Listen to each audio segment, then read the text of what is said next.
Sometimes having fun is the most responsible thing you can do.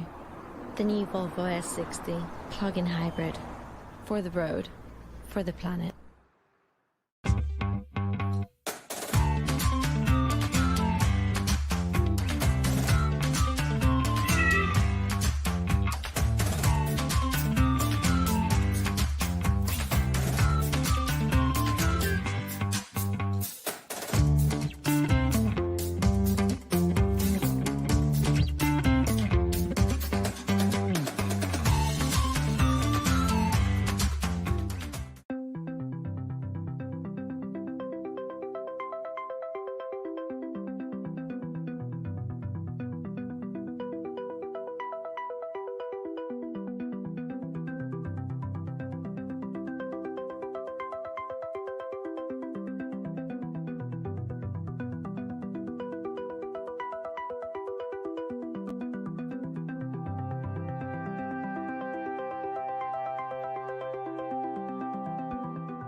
Good afternoon and welcome to the BFM Enterprise Back to Business webinar series. My name is Audrey Raj. I'm a presenter and producer with the Enterprise team and also the host of Resource Center and Marketing Mojo on BFM. Now, before we go any further, let me thank the people who are making all of this possible today. The BFM Enterprise Back to Business webinar is presented to you by Volvo Cars, redefining freedom to move in a personal, sustainable, and safe way. And today's session specifically is sponsored by Sony Malaysia. So thank you guys for making this happen. Now, today's session is all about marketing in the new norm. Online presence is at an all-time high for businesses right now. So how do you ensure you have a solid marketing plan to stand out from the competition? Well, let me introduce you to the marketing gurus who are going to answer these questions and spark some new ideas for us moving forward. First up, we have Ramakrishnan, CN, Head of EXR and Partner at Entropia. Hello, good afternoon. Hey, Rama. Good afternoon. We also have Jan Wong, who's the founder of Open Minds Resources, also a good buddy of mine. Hi, Audrey. Good to be here. Hey, Jan. And finally, from across the causeway, we have Simon Dale, Managing Director, Southeast Asia at Adobe. Hi, Audrey. Hey guys. Now, we're also streaming on YouTube Live. So if Facebook Live isn't working for you, you can join us over on Facebook. And I'd also like to ask all of you to post your questions to us on the Facebook comment section, and we will get our panelists to answer them accordingly. So guys, just to get started, what is the new normal in marketing, and how have marketing and advertising plans changed for businesses over these last 6 months? Rama, let's start with you. Hi, good afternoon again. It's a pleasure to be with you all. In the new normal, actually, if I see new normal is a very tame word that most of us use just to make ourselves feel good, actually. There's nothing normal about what's going on here. And the new normal doesn't need to be something that used to be in the past. So at the moment, I feel that it is more of a tectonic shift that is happening right where we are standing, across categories, across the marketing value chain. And we are seeing almost a compression of almost 5 to 10 years of development, which COVID has sort of shrunk in the timeline for us in 2020 itself. But having said that, the more things change, the more they remain the same, as it is said. So in this case, I feel that there are 3 key things that have sort of shifted, but it's not like as if they were not there earlier. They are more into focus. One would be something what I call as agile planning. Because now the future is slightly uncertain. People are not sure about how things can shape up for each market and the category. So there is a lot of agile planning which is happening, which entails there is a shorter planning process. And then as the planning process evolve, you are much more in tune with changes and taking the cues from the market and evolving your marketing plan as we progress. So if you're not doing this, then probably you are losing out significantly. And second would be something about more empathy in communication. When we talk about communication strategy that most of the brands are taking into account, the empathy, the voice, the tone is all pretty evolved now compared to what it was earlier, and people are knowing that it is very, very critical to be with a purpose and do and less of gimmicks and more of actual hard hitting on ground and the work that matters. So these are the two key changes I feel which has happened in the marketing planning process. But Industry 4.0 is something which is happening parallelly as an overview on this, because we have to make sure that we are working with AI, we are working on automation, we are working on extended reality, and big data and IoT are also spaces in the marketing ecosystem that everybody needs to enhance and take charge of. And the compression has already happened, and we are already living in the new post-COVID era, actually. So. Right. We'll come back to that empathetic tone and messaging in a bit. But Jan, just want to check in on you. What's new in marketing for you? What has it been like in the new norm for you? Well, I like what Rama said, right? That there's nothing normal about this new norm at all. That's so true. I mean, I'm just thinking about everything that's happening right now, even for us as a company. So much has happened, the way we organize the team, how business is being conducted, how sessions like this are conducted. I mean, just a couple of months back, if you talk about attending a webinar, everybody would be like, yeah, I prefer a physical event. And look, all of us are here online streaming and we're doing just fine. I think one major thing that's happened that I think all of us can agree from a perspective of marketing and technology, this particular season has really fast-tracked all the developments that we're talking about.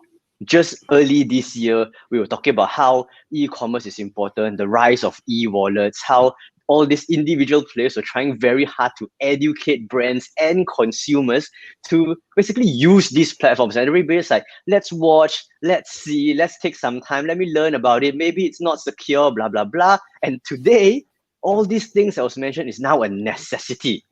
And from a communication perspective, we've seen a rise of how brands are really trying to humanize their experience when they engage with their customers online. This is mainly because customers right now are taking a lot of this time, not just to reevaluate their own life per se, but they're also in a very sensitive state of mind. They're feeling a lot more anxiety, a lot more stress.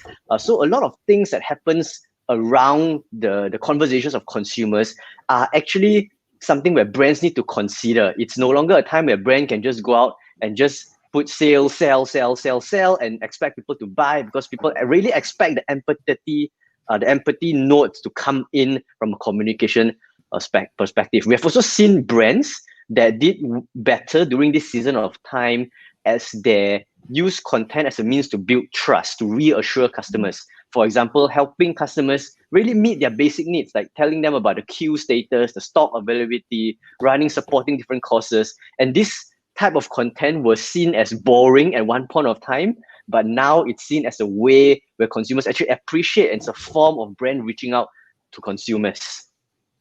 Right. Simon, what about you? I mean, you have a purview of the entire region, Southeast Asia. What have you noticed over these last 6 months? Yeah, well, I mean, Rama and Jan have said quite a bit about it already, right? It's becoming a bit of a cliche now that so much digital transformation has happened in such a short space of time. We hear that a lot. So it's an acceleration of that focus on digitizing the last mile to the customer relationship, which people have talked about, and they say, yeah, it's important. And all of a sudden it's become a necessity. And it's not just making the digital connection. Certainly the getting the content right and getting the channel right is what we've seen our customers really think about more seriously. And consumers and our practitioners in the market are telling us that that's what they appreciate, that people are thinking about the message, they're thinking about the channel that they're going to engage with that message. To Jan's point, it's got to be helpful, it's got to be well thought through. And then all of these digital tools and technologies are the enablers that help that thing to improve and scale. Certainly, the market, we're both a practitioner in running our own business, but we also help other brands to power their digital marketing automation. And what we've seen there is this acceleration of this transition to thinking about, to Ramo sort of mentioned it, exactly not just how do you engage with content, but when you engage with that content, how can you measure that engagement and listen to how the customer's engaging and learn from that and use that data to improve your personalization and your intimacy with your customers. Right. Okay. Let's talk about trends. Are there any, well, post-pandemic, if we can call it that, post-pandemic trends that have popped up in the market? Anything that you didn't expect to see? Rama, we'll go back. We'll start with you again. All right. As I said, it's not like as if it wasn't expected, but probably a lot of these trends were expected a few years later, which has come much faster than expected. So I would like to share, I think later on we'll get to know a few more data points, but there are a couple of few interesting things that has happened in the behavior that we consumers are going through. So for example, and this might seem very small, but it's got a very huge impact on how we plan our marketing, is the use of QR codes. All right, just by the user behavior of flipping open the phone, opening an app and scanning the location where you enter through My Sejatra app and so on and so forth, that has sort of again brought back this whole dead medium of QR code or visual triggers that you can get in, and now the consumer is very much attuned to accessing it. So that means that I can, as a marketer, make sure that every touch point becomes contactless, becomes more informative. There is a layer of information over everything, whether it's packaging or whether it's your retail outlet, and so on and so forth. So the information layer usage has suddenly seen a manifold increase, and we have used that in augmented reality quite a lot, which we can talk about later. But that is one point. And second point, which I saw is already the use of in-home consumption of media.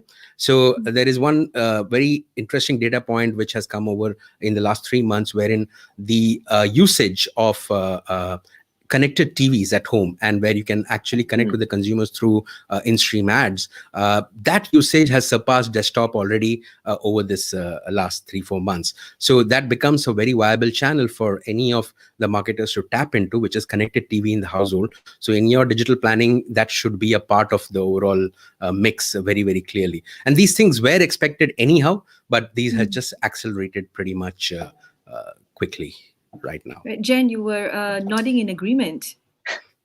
Yes, because when Rama was talking about how we have increasingly more mobile, although that's already expected, I was also recalling to one of the research papers I've also read recently to say that people on average are spending 30 to 40% more of their time consuming digital content. So when I say digital content, it does not necessarily mean browsing more Facebook, more Instagram. I'm talking about spending more time on YouTube and TikTok, spending more time on streaming services like Netflix and other online TVs out there, reading more articles, playing more online games, watching live streams like they're listening to podcasts, and things like that were topics that we were just saying, well, yeah, people still need time to get used to it, and people are doing on it. But what's more interesting is that many people expect these activities, these digital activities, to be mainly skewed towards the Gen Z, the younger generations, especially when we talk about TikTok or Instagram stories, right? It was always disregarded as, yeah, these are things for the young people. If your brand is not there,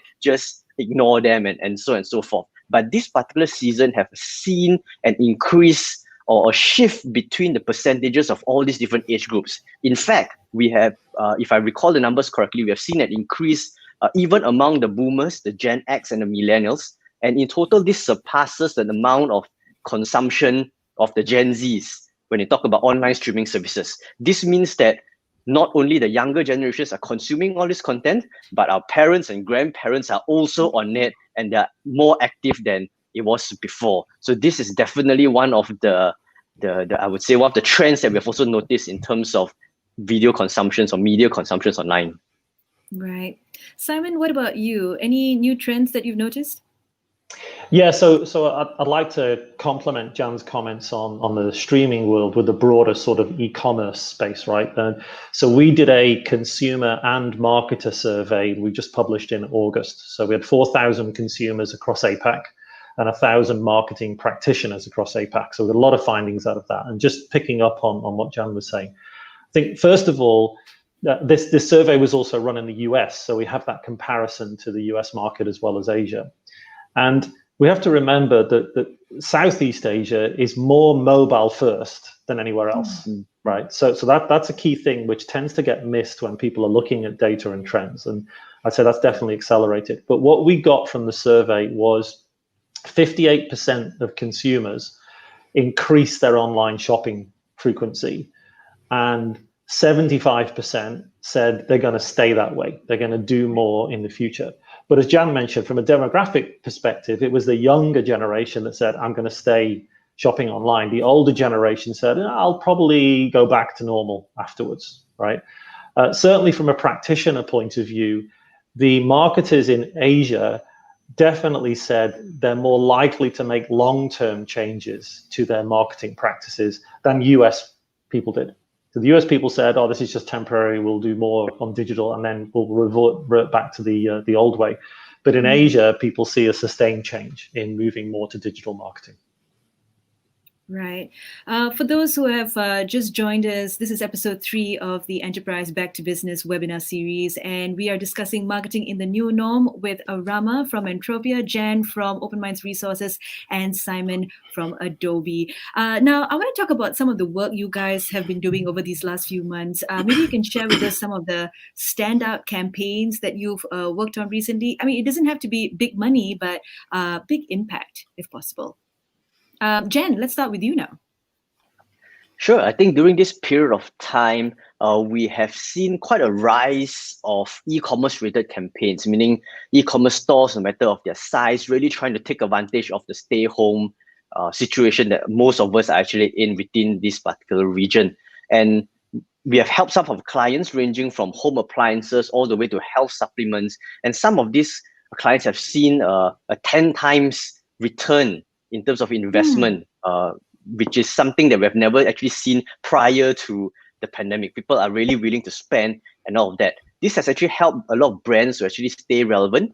And this is not just about going on e-commerce. I think many people have been talking about that. But what we have also tried to help our brands explore within this period of time was one of the areas were live e-commerce, how you are able to pick out key components of key products and services that you can bring it online through a live setting like what we're experiencing right now to start selling and start highlighting some of the key values or the key offers that you can bring to the audience in a live setting. So interaction is done via comments, interaction is done, payment is done using e-wallets, everything happening on screen right now. Very akin to how the home shopping TV setting was many, many years back, if some of us can still remember. Right. But live e-commerce was one setting. What we also did and also helped in terms of conversion was the ability to automate some of the conversations that were taking place. So especially when we work with the smaller businesses, this is always a main problem that they come back. They always say, hey, Jen, this live e-commerce thing sounds good. E-commerce sounds good, but who is going to handle the comments that's coming in? Who is going to handle all these inquiries? I can't just sit down and spend an entire day responding to all of them. It's crazy. And when we help them and introduce some of these tools to them, automation tools like chatbots, trying to translate some of their frequently asked questions to be answered digitally, this actually increased the uptake, not just traffic to their website, but even more inquiries towards some of the other products that they carry. This has helped quite a number of brands gain not just brand awareness, but also sales during this period of time. What about you, Simon? Well, look, we help people to execute campaigns, right, with our tools. And what we're seeing is, as I mentioned earlier, a significant increase in trying to use the data to personalize that experience, right? So the survey told us, and we talked about it earlier, that making content more relevant and helpful is important, but also putting it in the right place at the right time also has to be considered, right? And that's where the data can come in quite useful. And to Jan's point, right, there's a lot of data out there being generated from this customer interaction, but are you capturing it? Are you storing it in a way that you can make use of it? And the example of capturing all your frequently asked questions and then turning that into a chatbot, it's a typical example, right, where automation can help deal with this deluge of data.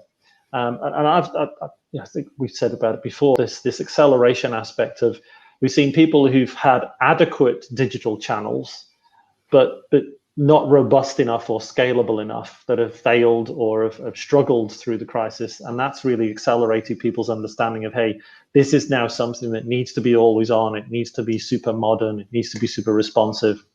And so it's It's having the robustness of that service and then the content agility to come through and be dynamic enough to respond to how the market's going on. Right. Rama, what about you? You've had an interesting few months at Entropia. Yes, I think what Simon mentioned and Jan about e-commerce and the use of data in a very much more relevant way, storage and personalizing of services. There is one recent campaign, in fact, it's ongoing right now, which was a product of a pandemic and a consumer need. And this was essentially, we launched the BMW X5 in augmented reality. Okay. And the core insight was simple, that this sales model of automobile sales is dependent on showroom visits, where you get to go to the showroom, you look at the model, you feel comfortable, it's a high purchase item, so you need to have that physical touch. But obviously this pandemic during the MCO, nobody was able to go to a showroom and see this launch. So what we did was we created almost everybody's home into a virtual showroom by bringing it in. And this was all done without just using an app, because app-based AR has been there, still not that great, but now web-based AR through a link where there's no download required. You just click and the car is sort of magically appears in front of you. You can tweak around, you can tap in and see all the features, the hybrid features, etc. And the e-commerce element is click to book a test drive or click to get more details or meet with the salesperson. That is something which I feel is long overdue in terms of where the bricks and mortar physical retail spaces have been rethought. And to Jan's point was that e-commerce, by virtue, the definition itself has already sort of bypassed that phase and gone in. So this BMW example that we are just currently running the campaign is one of it, where this it's a post-pandemic campaign, you can say, or ongoing pandemic campaign. Right. We have a question from Facebook from Michelle, and this is in relation to Jan's reply. And she says, many brands are jumping on the e-commerce bandwagon. What do you think brands are doing wrong? So Jan, I assume maybe that I'll be taking that. Yeah, I would assume so. Well, I think Simon kind of did answer this question earlier as well. I think there are three immediate areas I can think of that brands are kind of doing wrong when you go into e-commerce. And the first one is, as Simon has mentioned, not really using the data. They are not tracking what are the frequently asked questions. They're not looking at the clicks. Where are the people dropping out from, landing on, how much time are they spending going through the products? Are they using the right photos? Are they using the right descriptions? How many abandoned carts? I think many smaller companies or people jumping to e-commerce think they can just set up and forget. They just subscribe to a Shopify site, they just install a particular e-commerce tool and just assume that things will go fine without skipping the fact that they have to address the customer's change of behavior in this season.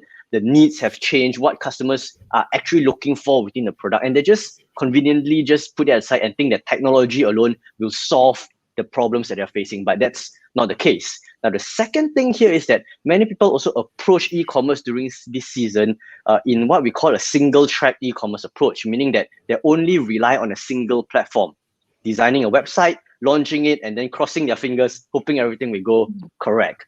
The fact is that for e-commerce to work, despite the fact that many people are increasing mobile and more people are consuming content online, it's also required for brands and businesses to look into where else can they place their e-commerce presence at.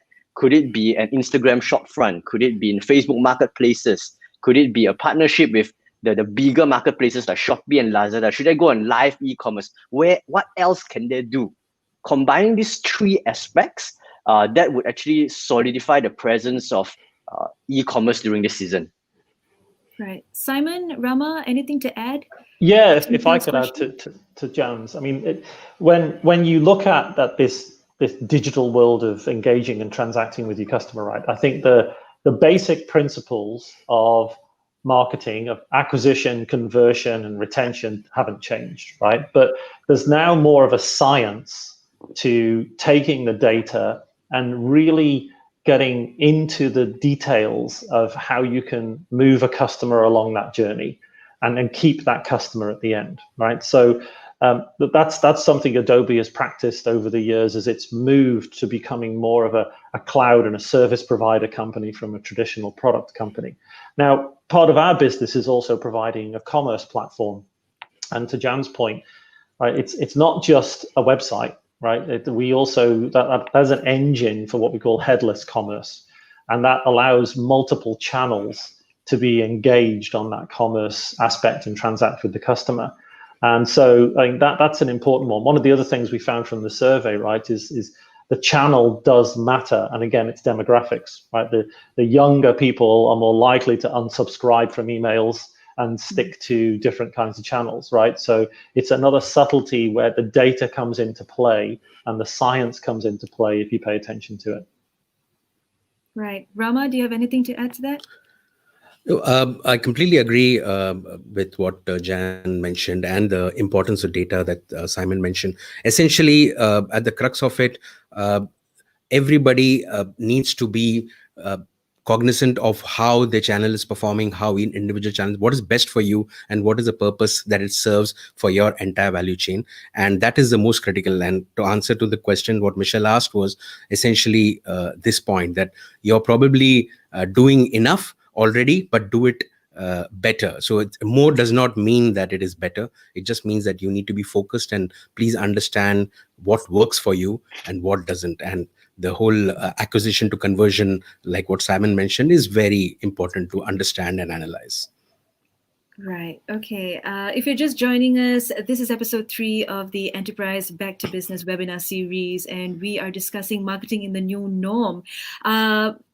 Rama, my next question is actually for you. Entropia focuses on imagination to create significant impact, right? Is there such a thing as too much imagination or too much creativity when it comes to marketing? Does marketing thrive on outlandish ideas, or must practicality always remain at the core of it?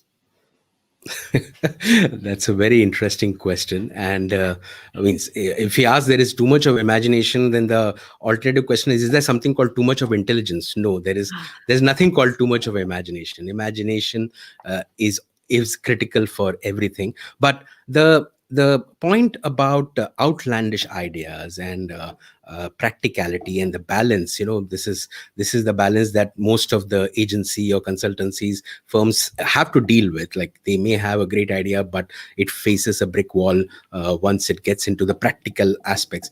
But I look at it in a different way. I see, again, going back to the basics of communication theory, there is a receiver, there is a sender, and there is a lot of noise in between.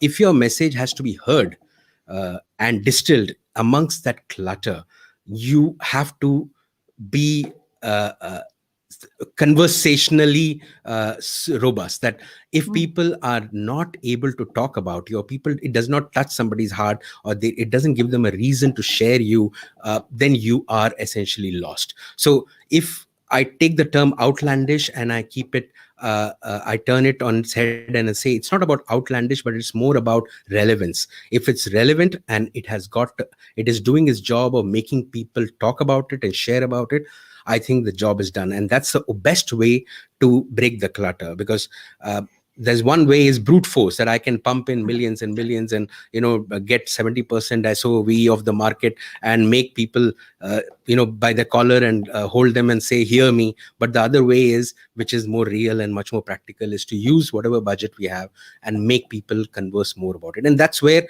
you would see lots of brand actually doing a lot in the market. And across the world, you would see that you're speaking about brands like Burger King, because they do outlandish stuff, as it's called, but we know about the campaigns that is going on. Back here, we are, as Entropia, the imagination to impact is very critical, because imagination without a result is just foolhardiness. So the balance is critical, and we means a company built on imagination and built on ideas and strategically relevant ideas which drive impact.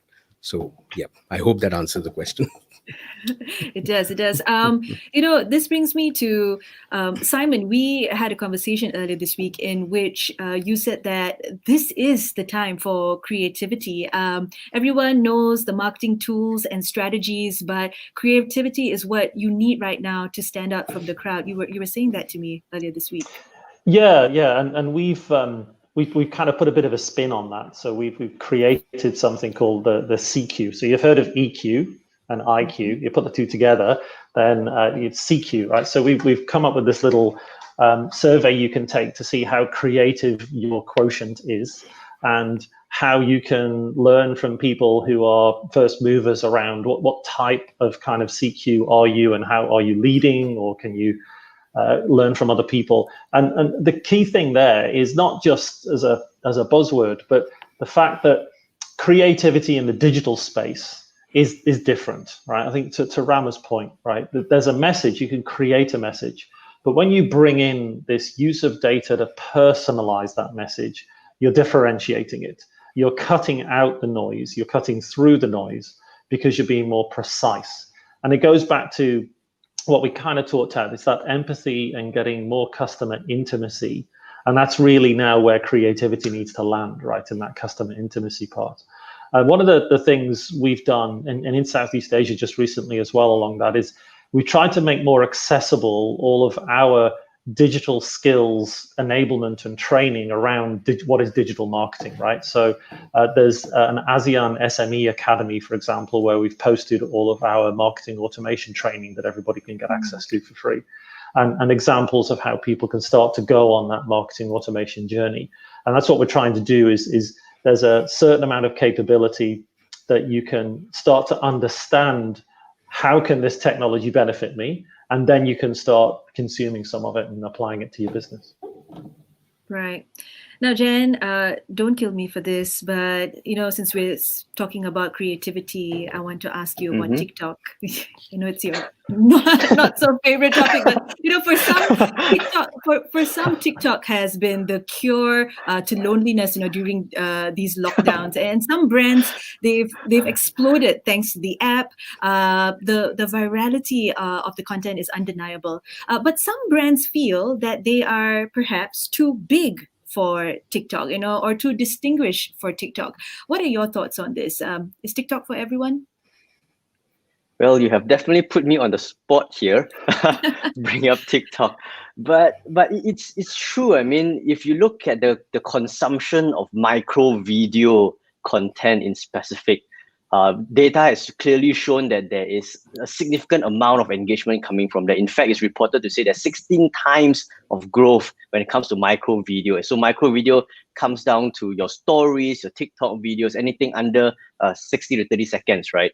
So to answer the question whether it's for everyone, the short answer is pretty much no. TikTok is not for everyone. Now, but this is not so much of a reason of whether a brand is too big or whether a brand is overly distinguished or very reputable and TikTok kind of devalues the brand. It's not so much of that, but rather it's more of a matter of two things. The right audience, whether is there any relevance from your brand towards the audience that you're trying to target on TikTok. Because as a matter of fact, the audience on TikTok is relatively young, right? You're talking to teenagers, to college students, and it pretty much ends there. Yes, there's a bunch of the younger millennials are trying to get a hand of it.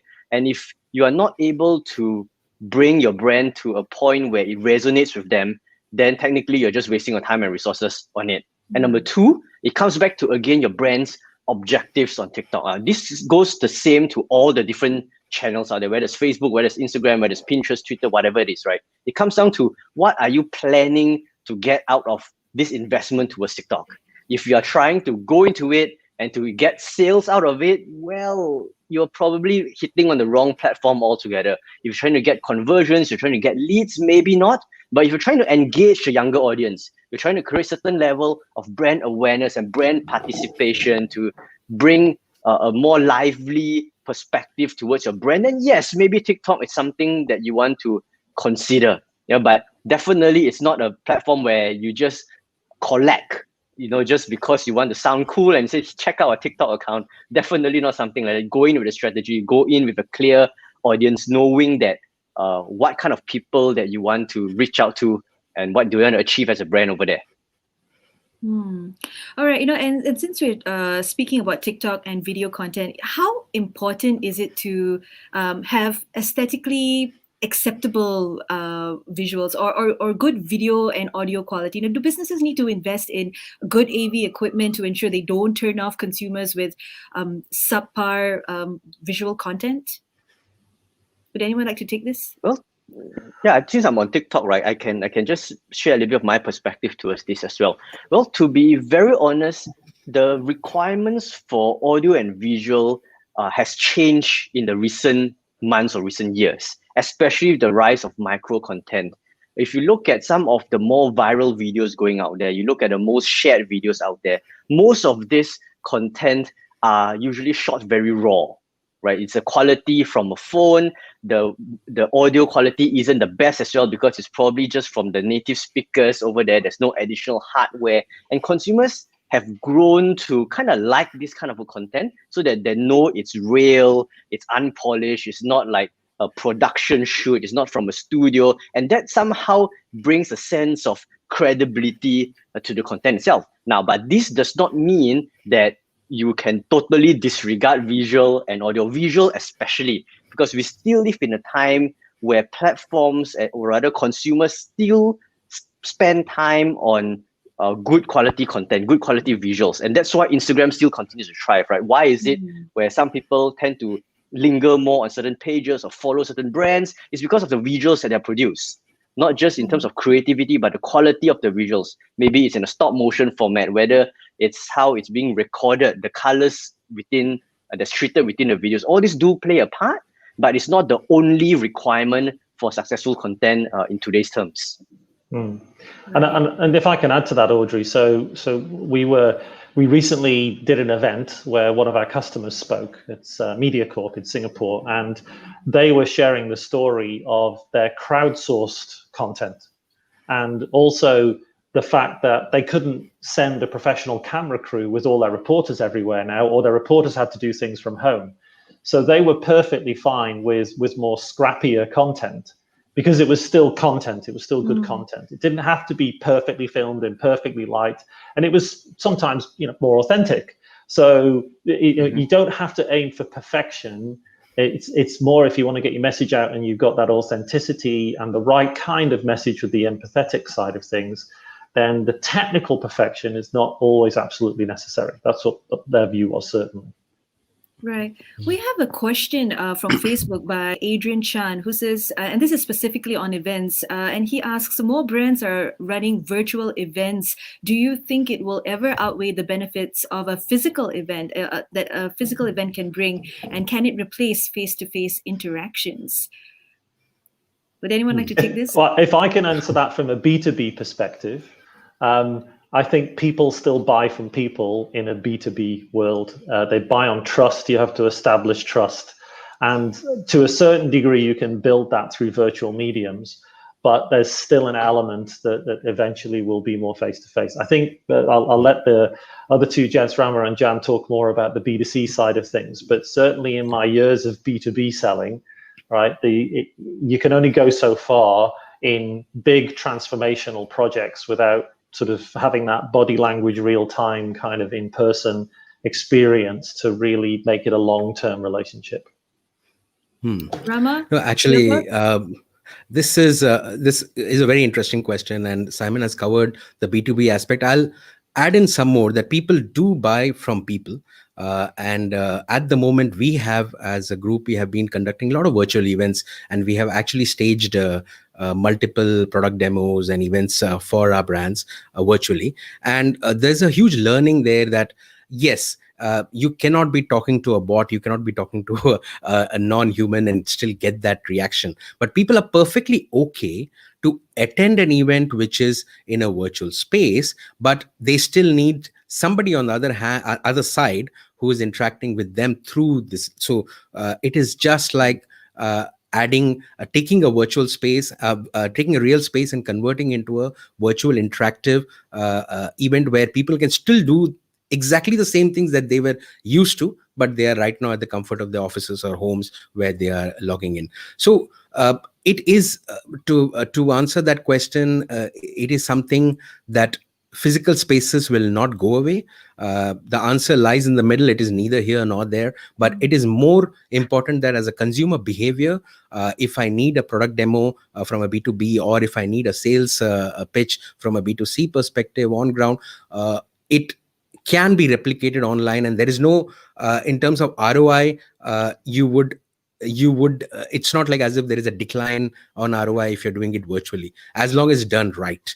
There has to be a human empathy ingrained into that event, and it can't be just just cold and just go there and do your stuff. So yeah, so it's important, but it will not die off physical events. Right. Yeah, I We think have Rama another. took the words out of my mouth, because I just want to say one thing, and just to emphasize on the humanizing part, right? Because what we also found, very true to what Simon said, the B2B aspect, especially a large scale project, still requires certain interactions, physical interactions to take place. But I think it's also important to consider the type of event or the purpose of the event that's going to be conducted. I still believe that there are certain form of activities or certain types of events in certain industries that is still more beneficial doing it offline physically, right? The human interaction, the certain demonstration, the physical and the tactile touch towards that interaction actually will gain a lot more benefit rather than just running it through a screen. Right? Certain things can't be done, especially when it comes to a group discussion like this. I mean, a good example would be if all four of us would start talking at the same time, none of us will be able to hear anything, right? But if this happens offline, certain communication can still go through, right? So there's certain value in offline interactions. There's certain speed that can also still happen quicker offline than compared to online. Therefore, I don't think offline events could be 100% replaced by virtual meetings. Right. We have another question on Facebook from Richard, who asks, do you think that some companies will revert back to traditional marketing methods once things get back to the old normal, or is this change permanent? I think he's talking about old school marketing, your no frills, straight to the point, old school marketing. As I mentioned earlier, the marketers. So we surveyed 1,000 marketers, right? And those 1,000 marketers across APAC said that they would change. They see long-term change in their methods and practices is necessary. Right. Yeah, I agree with that. Can I just share a very quick example? Yeah, sorry. So what happened was that just a couple of weeks ago, there's this client of ours decided that he has tried enough of digital platform. It's been working well for him. And he says that right now people are back on the streets again. I'm going to revert to traditional marketing, and he spent a hefty sum in billboard advertising. 1 week later, he regretted and said, hey, Jen, I should have spent more on digital. The thing is that it's not just a question of brands wanting to revert to traditional marketing. I think, again, we need to consider what been the theme of today's discussion, which is where consumer sentiments are and the consumer's behaviors are at. If consumer behavior has moved from offline to online, spending more on traditional means may not make the best sense when it comes to dollars.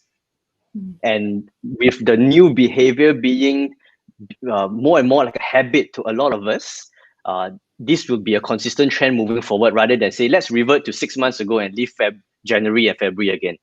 It's very unlikely that would happen. Right, Rama. Yeah, I mean, I was just saying that the use of word traditional, a lot of times I find it very offensive, because in my dictionary, there is only bad marketing and good marketing. There's nothing called traditional marketing or new age marketing. So reverting back to bad marketing, no. You have to evolve. Everyone will evolve. And this is, again, the biggest enabler that is happening. We are going through that phase. So the learning has to be used, because there is no playbook built for this. We are writing the playbook as we speak. So we cannot rely on past benchmarks of 10 years, 20 years, even last year. We have to create those benchmarks as we go. So I would say that there's no question about reverting back. If everybody wants to do reverting back to bad marketing, then yeah, that's their call. But yes, there's no traditional. There is a right way and a wrong way of doing it. All right. Thank you for that.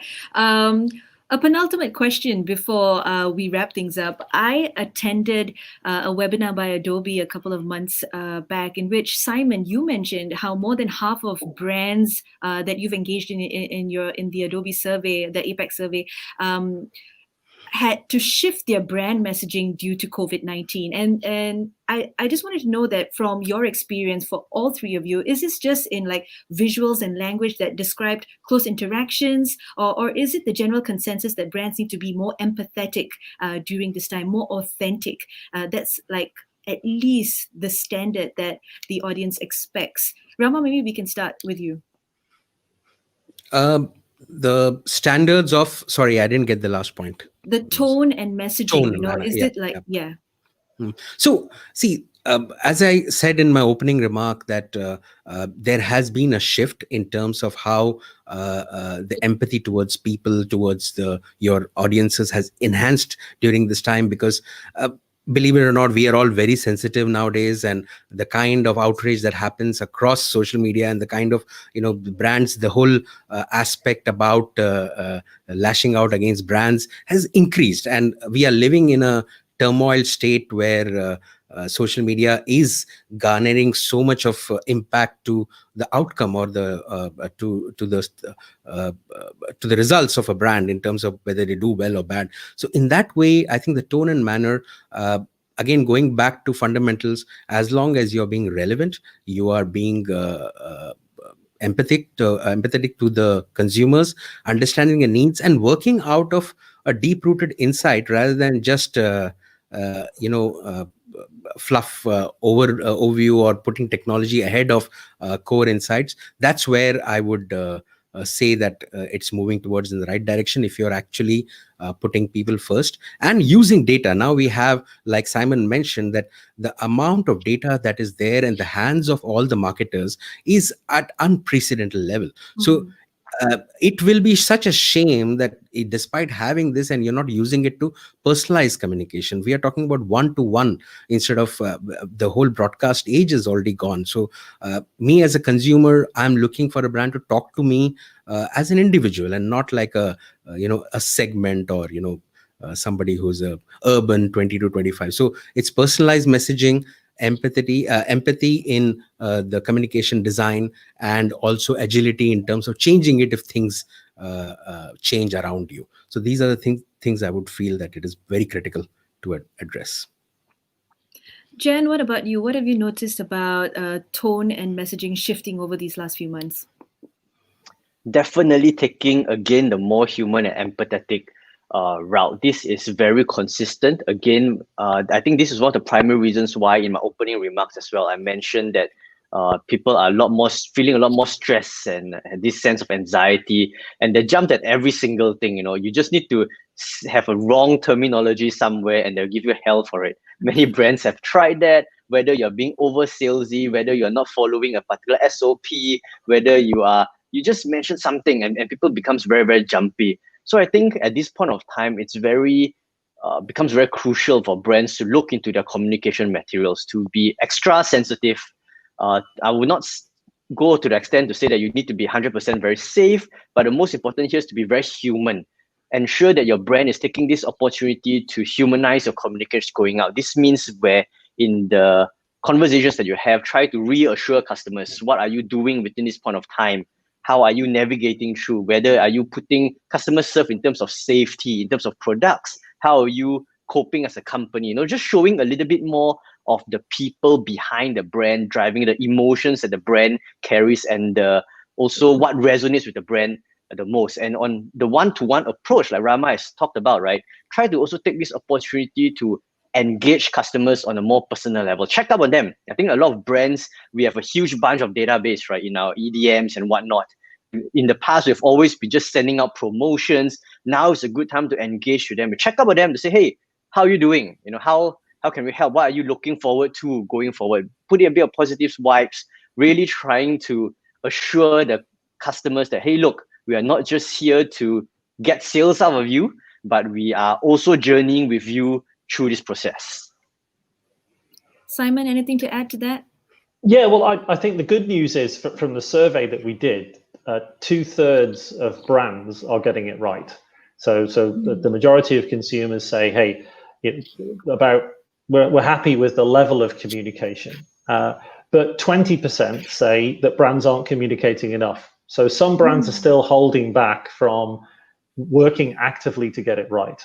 And there is a correspondence between the text and wording and the utility of that message, right? So consumers, when it's been thought through in an empathetic way and it's made relevant, they continue to engage with that. They find it useful and they want more of it.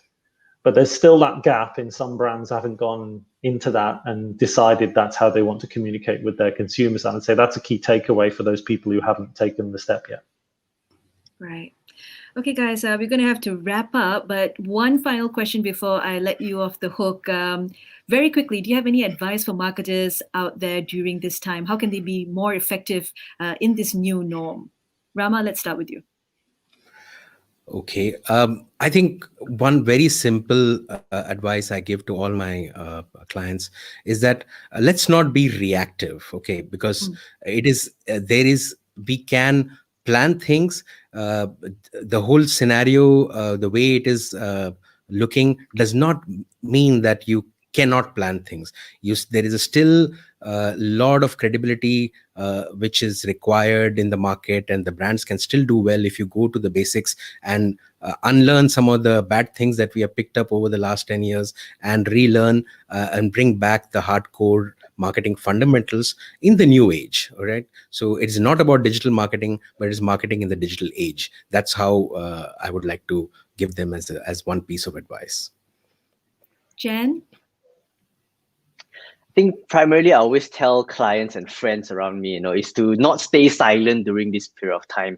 Many people take this as an opportunity or an excuse to say, let's regroup, and spend months regrouping and trying to restructure things without doing anything outwards, with this fear that they will take the wrong step and do something wrong. I think that's not the right thing to do as well. I think you need to be able to find something to work on at this point of time. It could be really relooking to communications to reassure customers, as what I've just said, or look for different bits of tech to go through. I wouldn't use the term digital transformation, but really finding ways that you can improve in certain parts of your business. It could be customer service, it could be how you manage your team, how often you communicate with your customers, how you display your website, how do you increase the usability of it, and at the same time, whether there's any opportunities for you to take advantage of in learning. Many organizations, Adobe included, right, have tons of materials out there made available for many businesses, big and small, to take advantage of. It was never a time like this to learn, and therefore, don't stay silent. Really pick something up during this season. Use good use of this time to maximize what I can get out of this season. There's no time like the present. That's why it's called the present. Simon. Yeah, and actually, Jan set me up. I was going to say, go on your learning journey, right? Yes, we have tons of free stuff. I mentioned the SME Academy earlier. We also have this very global community called Experience League, where you can go and meet like-minded people and listen to their experiences and stories and see some of the events and customers who are sharing their experience maker journeys, right? And it is a journey. As Rama and Jan has said, don't be afraid of digital, don't be afraid of data, but go and look at it's a mature enough space now for you to find real stories of value people are getting from doing digital and data, right? And I'd say go on that learning journey, find it, take your first steps, and you won't regret it. All right. On that note, thank you, gentlemen, for joining me this afternoon and for sharing your insights. I've been speaking with Ramakrishnan CN, Head of EXR and Partner at Entropia, Jan Wong, Founder of Open Minds Resources, and Simon Dale, Managing Director, Southeast Asia at Adobe. Thank you so much, guys. And the BFM Enterprise Back to Business series is presented to you by Volvo Cars, redefining freedom to move in a personal, sustainable, and safe way. And today's episode is sponsored by Sony Malaysia. Don't forget to join us again next week, same time, same place, for episode 4 of the series on HR's Balancing Act. That's happening on Thursday, the 1st of October, 1:30 p.m. on facebook.com/BFM Radio. And Just before you go, there is a feedback form posted in the comments section on Facebook. So please help us fill that up. And it's only 5 questions, but it can help us improve these webinar series. And I guess that's it. That's a wrap for us. Thank you again, gentlemen. And thanks for joining us. My name is Audrey Raj for BFM 89.9, the business station.